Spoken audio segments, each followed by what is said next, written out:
Hi guys, good morning. So, maliligo na tayo ngayon kasi papasok tayo sa work. So, magkakape muna ako. 5 minutes. So, may kinapay ako, hindi ko pa nabuksan. So,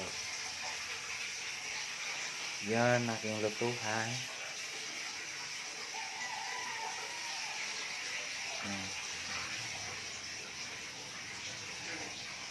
Dami akong kalat. Ito ang aking kwarto. Yan. Ang kwarto. Ayan. So, aking salamin. Nakaubad pa naman ako.